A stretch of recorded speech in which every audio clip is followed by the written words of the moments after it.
Hello everyone. As all of you know that we have completed the revolt of 1857. तो आज जो topic है वो है beginning of modern nationalism in India. Indian national Congress का नाम आपने सुना होगा। इंडियन नेशनल कांग्रेस जब बनी उससे पहले क्या माहौल था और कैसे डेवलप हुआ, जैसे हमने पढ़ा कि 1857 रिवोल्ट को सप्रेस किया गया by British officers. British officer जो थे उन्होंने सप्रेस किया revolt 1857।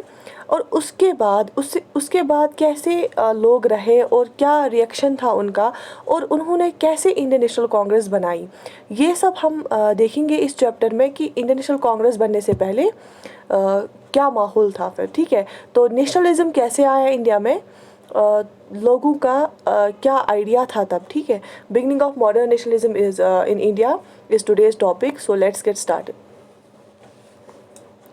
We will see factors in the growth of modern nationalism।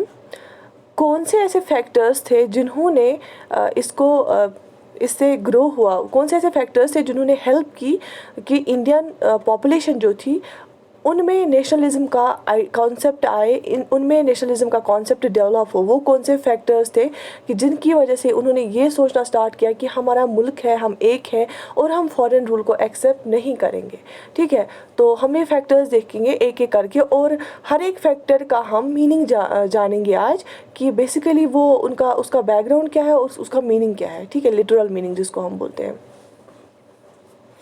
Number 1 factor is understanding of contradictions in Indian and colonial interests. तो पहली बात ये है, पहले लोगों को समझ नहीं आता था कि ये ब्रिटिशर्स जो है इनकी जो गवर्नमेंट है उसका असर किस किस चीज़ पे पड़ेगा। लेकिन धीरे धीरे लोगों को ये पता चला जब उन्होंने when they felt the heat of high land revenue, उनको जब लैंड रेवेन्यू हाई किया गया, जब उनको प्रॉफिट कम उनका हुआ, जब एग्रीकल्चर ख़राब हो गया, जब हैंडीक्राफ्ट्स ख़राब हो गए, तो और इंडिया जो इकोनॉमिक बैकवर्डनेस आ गई इंडिया में।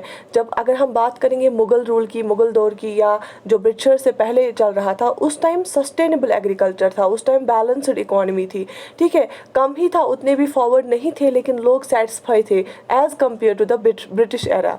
सो इकोनॉमिक बैकवर्डनेस जो आई थी हिंदुस्तान में, तो उस वजह से लोगों ने ये सोचना, ये समझना स्टार्ट किया कि जो हमारे इंटरेस्ट है, जो इंडियन पीपल के इंटरेस्ट है और जो ब्रिटिश के इंटरेस्ट है, वो एक नहीं है।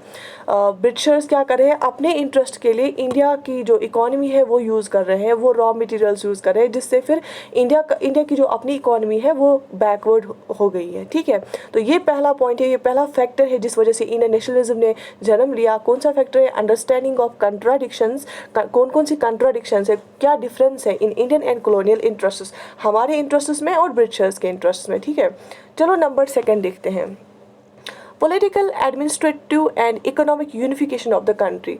हमने पढ़ा कि जब बैटल ऑफ पैलेसी हुआ उसके बाद 1757 से लेके 1857 तक बहुत सारी ब्रिटिश ने पॉलिसीज़ लाई, और उसके बाद जब रिवोल्ट हुआ उसके बाद 1858 वाला एक्ट आया, उसमें भी बहुत सारे रूल्स लाए। तो क्या हुआ, जो ब्रिटिशर्स ने एडमिनिस्ट्रेटिव सेटअप कर लिया, उन्होंने जो अपने अंडर लाया था एरिया, वो हिमालय से लेके कैप कैमोरिन मतलब साउथ इंडिया तक था, वो ईस्ट में आसाम से लेके खैबर पास तक था। परसों हमने पढ़ा एक्सटेंट ऑफ रिवोल्ट, लेकिन आज हम पढ़ रहे हैं कि जो ब्रिटिशर्स का रूल था वो कहाँ से कहाँ तक था। दैट मीन्स ये उससे भी ज़्यादा था, ये पूरी कंट्री में था। इससे पहले अगर मौर्यन एरा की हम बात करेंगे, मौर्यन डायनास्टी ने बहुत ज़्यादा एरिया अपने डायनास्टी में लिया था, लेकिन उससे भी ज़्यादा एरिया जो है ब्रिटिशर्स ने अपने अंडर लिया था। वो बिल्कुल हिमालय से लेके नॉर्थ में हिमालय से लेके साउथ में कैप कैमोरिन तक और ईस्ट में आसाम से लेके खैबर पास तक था। ठीक है, दैट मीन्स उन्होंने यूनिफाई की कंट्री को उन्होंने यूनिफाई किया। कैसे किया? For example modern means of transportation. जब ब्रिटिशर्स यहाँ पे थे, उन्होंने लॉर्ड डलहौजी के टाइम ही क्या आई, रेलवेज़ आए यहाँ पे। जब रेलवेज़ आए दैट मीन्स मॉडर्न ट्रांसपोर्ट आ गया, तो लोगों को एक जगह से जाना दूसरी जगह ईजी हुआ और जल्दी वो एक दूसरे से मिलने लगे। तो उस वजह से क्या हो गया कि शेयरिंग ऑफ आइडियाज़ होने लगा, एक जगह की खबर दूसरी जगह जल्दी पहुँचने लगी, तो शेयरिंग ऑफ आइडियाज़ हो गया और एक्सप्लॉयटेशन जो हो रही थी वो लोगों को ज़्यादा से ज़्यादा समझ आने लगी। उसके बाद जैसे ट्रांसपोर्टेशन लिंक हो गए, reasons, different reasons got linked, तो उस वजह से क्या हो गया कि अगर एक जगह फेमाइन आ रहा था तो मार्केट भी इंटरलिंक्ड हो गए ना। अगर एग्रीकल्चर प्रोड्यूस मार्केट एक जगह मार्केट में आ गया था, फिर दूसरी जगह भी हम शिफ्ट कर पा रहे थे ड्यू टू ट्रांसपोर्टेशन, तो इकॉनमी भी लिंक हो गई। अगर एक जगह फेमाइन आ गया, वो दूसरे इलाके पे असर पड़ा था, ठीक है। या एक जगह से ब्रिटिशर्स ने जो फूड ग्रेन्स है वो रॉ मटेरियल के तौर पर, या बाकी जो प्लांटेशन की, उनने बोला फूड ग्रेन्स कम करो, आप इंडिगो उगाओ, आप दूसरी चीज़ें ग्रो करो, तो उसका जो सिक्योरिटी ऑफ फूड हुआ वो एक रीजन में जब हुआ तो उसका असर दूसरे रीजन में भी आ गया। तो ये लोगों ने समझा, तो एक तरह से उनकी लॉज या Railways, modern means of transportation, उनने सड़कें बनाई, उस वजह से क्या हुआ कि या एडमिनिस्ट्रेटिव लॉज उनने लाए, तो यूनिफिकेशन ऑफ कंट्री हो गई और लोगों को में भी ये सेंस आ गया कि हम एक कंट्री है। उससे पहले वो सेंस नहीं था लोगों में, ठीक है। तो ये दूसरा फैक्टर था, कौन सा? Political, administrative and economic unification of the country. तो ये ब्रिटिशर्स की तरफ से ही आया था, तो लेकिन इसमें इंडियन पीपल के लिए एक पॉजिटिवनेस थी क्योंकि उन्होंने वो जाग गए कि उनके माइंड में भी ये आइडियाज़ आने लगे। और ब्रिटिशर्स ने क्या बनाया था, उनने सिविल सर्विसेज भी लाई थी, उनके सिविल सर्वेंट्स भी होते थे, यूनिफाइड जुडिशरी लाई थी, और उन्होंने कोडेड फॉर्म में बनाए थे सिविल एंड क्रिमिनल लॉज। और जब ब्रिटिशर्स ने वो सुप्रीम कोर्ट सेटअप कर दिया, बाकी अदालत बनाई, तो लॉज एक ही अप्लाई हो रहे थे, फिर एक ही लॉ अप्लाई हो रहा था डिफरेंट रीजन्स पे भी। तो उसमें एक कंट्री का शेप आ गया इंडिया में। तीसरा जो फैक्टर है नेशनलिज्म कैसे डेवलप हो गया, वेस्टर्न थॉट एंड एजुकेशन। जब ब्रिटिशर्स यहाँ पे आ गए, ऑब्वियसली वहाँ से कुछ बुक्स भी वो लाते थे अपने साथ, जो इंडियन उनके एडमिनिस्ट्रेशन में काम करते थे, उनके साथ उन्होंने वो आइडियाज़ गेन किए, या बहुत सारे जो एजुकेटेड इंडियन थे उन्होंने वो पब्लिकेशंस पढ़ना स्टार्ट कर दी, जैसे मिल्टन, शैली, J.S. मिल, वोल्टेयर, उनका पढ़ना स्टार्ट कर दिया। और उस वजह से जो बहुत सारे कुछ ऑफिसर्स उसमें थे, उन्होंने मतलब एक एक्सचेंज ऑफ आइडियाज़ हो गया, तो modern, rational, secular, democratic, nationalistic ideas आ गए। मतलब कि इंडिया में जो बैकवर्डनेस थी, रशिया में इंडस्ट्रियल रेवोल्यूशन चल रहा था, तो कुछ जो इंडियन इन टच थे ब्रिटिशर्स के साथ, उन्होंने भी उसके बारे में जाना, उन्होंने भी देखा कि साइंस में ऐसे होता है, या वहाँ पे कुछ जो पब्लिकेशन होती थी उनका जो विजन है वो ब्रॉड हो गया। उन्होंने भी देखा कि सेक्युलरिज्म होता है, रिलीजियस टॉलरेंस होती है, ठीक है। सेक्युलरिज्म का मतलब होता है जब बहुत सारे रिलीजन्स को हम टॉलरेट करते हैं। और डेमोक्रेटिक के इलेक्शंस होते हैं, ऐसे ऐसे कंट्रीज़ में इलेक्शंस होते थे, तो यहाँ पे भी होने चाहिए अब, ठीक है। या अपनी कंट्री को एज अ कंट्री हम मानेंगे, तो ये सारे आइडियाज़ भी वेस्टर्न थॉट्स एजुकेशन ब्रिटिश के द्वारा ही यहाँ पे आ गए। इसके बाद role of press and literature. आपको पता है कि बहुत सारे दो तरह के अखबार होते थे, एक तो इंग्लिश होता था, लेकिन इंग्लिश लैंग्वेज जो है वो ब्रिटिशर्स की वजह से ही आ गई यहाँ पे। दूसरा वर्निकुलर, इंग्लिश हो गया फॉरेन लैंग्वेज आती थी, और दूसरा वर्निकुलर मतलब लोकल लैंग्वेज। अखबार बंगाली में स्टार्ट हो गए, उर्दू में स्टार्ट हो गए, हिंदी में स्टार्ट हो गए, उनको हम वर्निकुलर न्यूज़पेपर्स बोलते हैं, और इंग्लिश में भी कुछ स्टार्ट हो गए।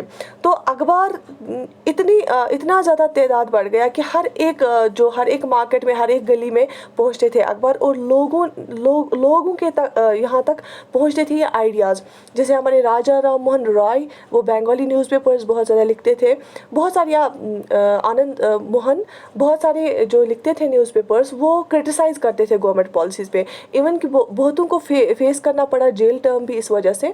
बट न्यूज़पेपर्स ने बहुत एक अच्छा रोल प्ले किया, जैसे आज मीडिया प्ले करता है, वैसे ही न्यूज़पेपर्स उस टाइम एक मीडियम था कि जो अपनी बात है ये सिखाना लोगों को कि कैसे एक्सप्लॉयटेशन हो रहा है कि गवर्नमेंट की पॉलिसी से, वो इन्हीं इंग्लिश वर्निकुलर न्यूज़पेपर्स ने सिखाया। तो ये भी एक वजह बन गया कि लोगों में ये आइडियाज़ आने लगे कि एक कंट्री हमारी है, कोई फॉरेनर रूल कर रहा है, इट इज़ नॉट एक्सेप्टेबल, ठीक है।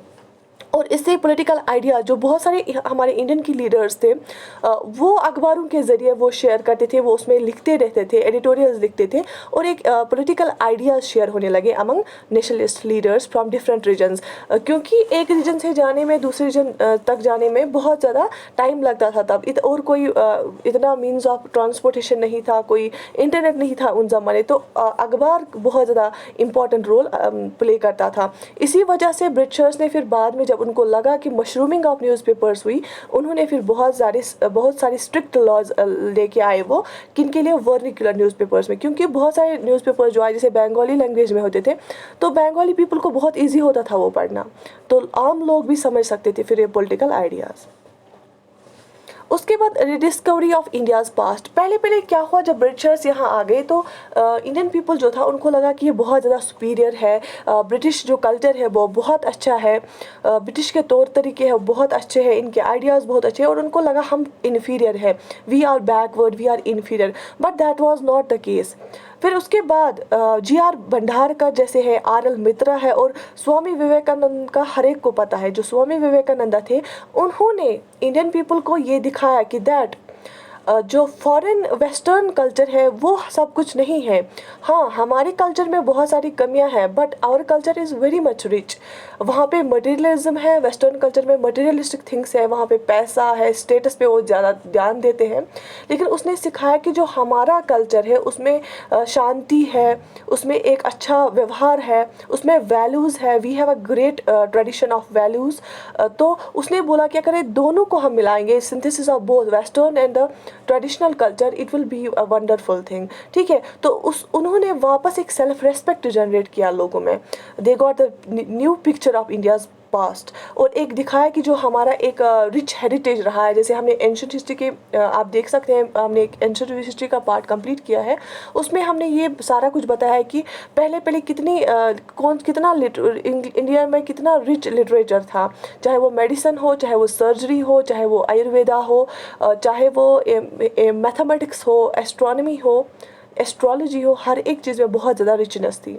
तो Vivekananda, B.G. Bhandarkar, R.G. Bhandarkar, R.L. मित्रा, उन्होंने ये सब दिखाया, एक सेल्फ कॉन्फिडेंस वापस लाया लोगों में। उसके बाद progressive character of socio religious movements, इनके बारे में हमें अलग से पढ़ना है। बहुत सारी मूवमेंट्स हो गई थी स्टार्ट सोसाइटी को ठीक करने में, जो भी सोशल इविल्स होते थे, जो भी ऐसे सेक्ट्स थे हमारी सोसाइटी में जिनके साथ बहुत गलत व्यवहार हो रहा था, जैसे ब्राह्मो समाज आया, आर्य समाज आया, विडो मैरिज स्टार्ट हुई, एबोलिशन ऑफ सती हुआ। जैसे इन्होंने बोला कि गर्ल्स को भी पढ़ा, क्योंकि फीमेल लिटरेसी बहुत कम थी यहाँ पे, गर्ल्स को मारा जाता था, फीमेल इन्फेंटिसाइड हो रहा था, और उनको बोल रहा था कि विडो मैरी नहीं कर सकती है। तो फिर जब ये कुछ इंडियंस ने ही इनिशिएटिव लिया, जैसे राजा राम मोहन राय का बहुत ज़्यादा रोल है, स्वामी दयानंद सरस्वती का बहुत ज़्यादा रोल है, ठीक है, तो R.G. रानाडे का बहुत ज़्यादा रोल है। तो उन्होंने ये सोशल रिफॉर्म मूवमेंट्स जब लाई, तो उससे भी एक प्रोग्रेसिव कैरेक्टर मीन्स कि इंडियन सोसाइटी जो है वो पॉजिटिव डायरेक्शन में आ गई। ठीक है, ये भी एक ये, और उससे सेल्फ कॉन्फिडेंस आ गया, उससे थोड़ा चेंज होने लगी हमारी वो सोसाइटी। इसके बाद rise of middle class intelligentsia. For example आपको पता है जो गांधी जी थे वो भी बाय प्रोफेशन लॉयर ही थे, जवाहरलाल नेहरू उनने भी लॉ पढ़ी हुई थी, Rabindranath Tagore he was a rich of literature, so Vivekananda he was a philosopher. तो ये वेल इंटीग्रेटेड थे, मतलब इन एक ऑर्गेनाइज्ड इन ये रैशनल थिंकर्स थे, बहुत ज़्यादा रैशनल सोचते थे, क्योंकि ये पढ़े लिखे थे उस ज़माने में, और देवर फ्रॉम वेरी बैकग्राउंड्स, कुछ लॉयर्स थे, कुछ डॉक्टर्स थे, कुछ टीचर्स थे, बहुत अलग अलग प्रोफेशन से वाबस्ता थे। उन्होंने बहुत सारे ऐसे थे जिन्होंने फॉरेन में पढ़ाई की थी।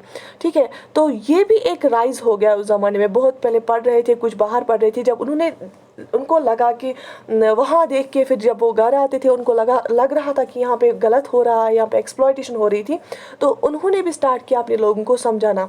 नो डाउट पहले जो ये मिडिल क्लास एजुकेटेड लोग थे, ये पहले समझते थे कि जो ब्रिटिशर्स है ये एक ब्लेसिंग है, तो फिर वो हम आगे देखेंगे। लेकिन एक ये बात उनका एक रोल था कि इन्होंने न्यूज़पेपर स्टार्ट कर दिए, इन्होंने लोगों को समझाया कि पॉलिटिक्स होता क्या है, पॉलिटिकल आइडियाज़ होता क्या है, तो वो हो गया।